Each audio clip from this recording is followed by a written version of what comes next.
Welcome back, Invincible fans. If you haven't already caught up on the first half of Season 2, make sure to check out our recap of Part 1 here, because things are about to get intense. Picking up where we left off, following the Viltrumite's attack, Mark spends 2 months helping Thraxa rebuild before returning to Earth with his brother. At the GDA, Donald confronts Cecil about his body. Cecil reveals he successfully recovered Donald's brain and placed it in a robotic endoskeleton.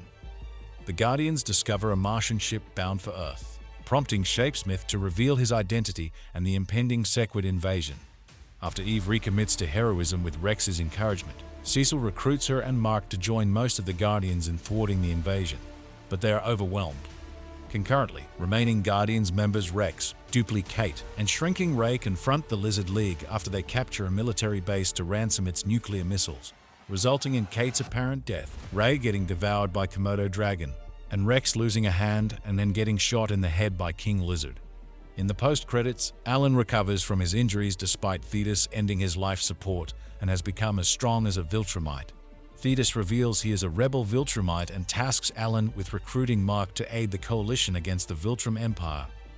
Rex survives being shot and defeats King Lizard before he and Ray are recovered and treated for their injuries. The Guardians narrowly escape the Sequids and rescue the real Rouge. Debbie decides to raise Mark's half-brother and names him Oliver. Despite her suspicions of Cecil, she accepts a nanny he hired to help take care of him. Rick recovers from being a reaniman, but remains traumatized by the ordeal. Mark and Amber's relationship becomes strained when both realize the toll that Mark's work as Invincible has taken on their lives. Eve's feelings for Mark begin to resurface.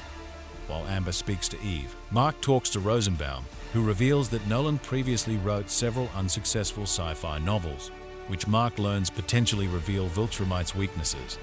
He relays the information to Alan, who tells him about Thetis and the Coalition's stand against the Viltrum Empire. Rouge returns home but is attacked and repossessed by a Sequid hidden inside him. A healed and imprisoned Nolan is interrogated by General Craig for his loyalty to Earth. Angstrom Levy returns to his native Earth. Mark and Amber attend a comic convention, but he leaves to help Rex.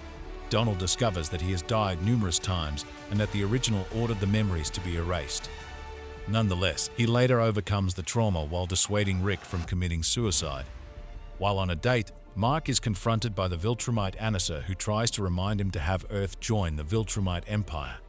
When Mark abruptly leaves to save a cruise ship from a kaiju, Anissa joins him and effortlessly kills it, saving the passengers. Despite proving Earth's weakness, Anissa fails to convince Mark to complete his mission and grievously beats him before ultimately sparing him and leaving to report back to Craig. Amidst this, the Viltrumites confront a passing Alan, who feigns defeat and allows himself to be captured.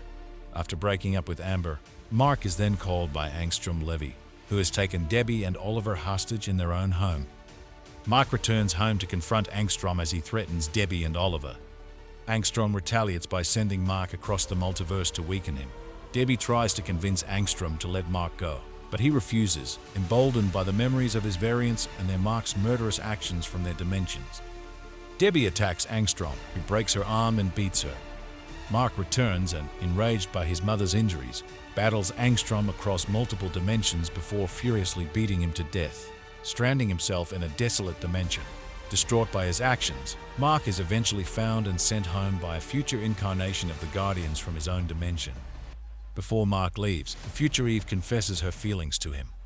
The Immortal discovers that the original Kate is alive and in hiding and reunites with her, while 2 archaeologists uncover the tomb of Kahor. At the urging of her future self, Mark meets with Eve, but is unable to admit his mutual feelings for her. Alan is sent to a Viltrumite prison where Nolan is being held and proposes he join the fight against them. Nolan reveals his guilt for his actions and admits that he misses his first wife, Debbie. That's it for our recap of Invincible Season 2 Part 2. And remember, if you missed Part 1, the recap is right here on our channel. Don't forget to like this video, subscribe for more recaps and breakdowns, and hit that notification bell so you don't miss out on anything. See you next time.